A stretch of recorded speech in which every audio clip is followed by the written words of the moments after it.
আসসালামু আলাইকুম রহমতুল্লাহি ওয়া বারাকাতুহু। আজকে আমি আপনাদের সামনে আরেকটি রোগ নিয়ে হাজির হলাম।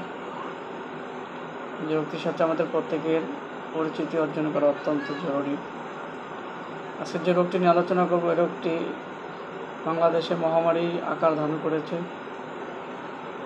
পাড়া মহল্লায় প্রত্যেক ঘরে ঘরে, এমনকি শতকরা 2-1 ঘর বাদ যাবে যে রোগটি নাই। যে রোগটির নাম হলো স্ক্যারবিস, বাংলা বলা হয় পাঁচরা, ইউনানি ভাষা বলা হয় খারিশ। এই রোগটি মূলত এক প্রকার চর্মরোগ, যা ত্বকের উপর ছোট ছোট পানিবাহী ফুসকুড়ি আকার দেখা যায় প্রথমে এবং প্রদাহ সৃষ্টি করে। তবে এই রোগটি 2 প্রকার। এক প্রকার হলো ড্রাই স্ক্যারবিস, এটা মূলত সদারধিক্যের কারণে হয়ে থাকে। দ্বিতীয় নম্বর হলো ওয়েট স্ক্যারবিস, এটা বলগমের কারণে হয়ে থাকে। এই স্ক্যারবিস রোগ কিছু লক্ষণ দেখলে বুঝতে পারবেন যে এটা স্ক্যারবিসের লক্ষণ। বিশেষ করে আক্রান্ত স্থানে প্রচুর চুলকানি হবে, বিশেষ করে রাতের বেলা চুলকানি হবে। যেখানে তীব্র চুলকানি সেখানে ব্যথা থাকবে, এমনকি চুলকানির পরে পানি এবং ফুসকুড়িতে পুজ সৃষ্টি হবে। পুজ সৃষ্টি হওয়ার পরে আক্রান্ত স্থান ব্যথা হবে, লালচে বর্ণ ধারণ করবে। কখনো কখনো ব্যথার কারণে জ্বর আসতে পারে।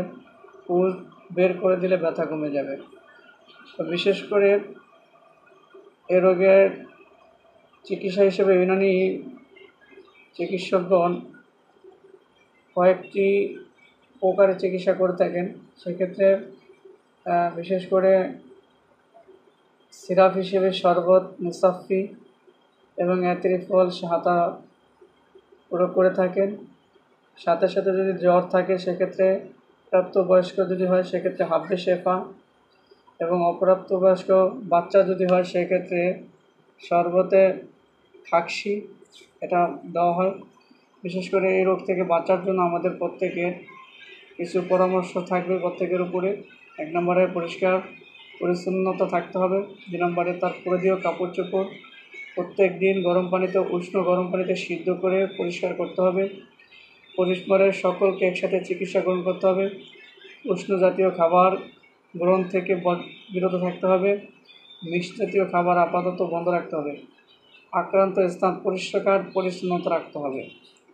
এই ছিল আজকের আলোচনা। ধন্যবাদ সকলকে।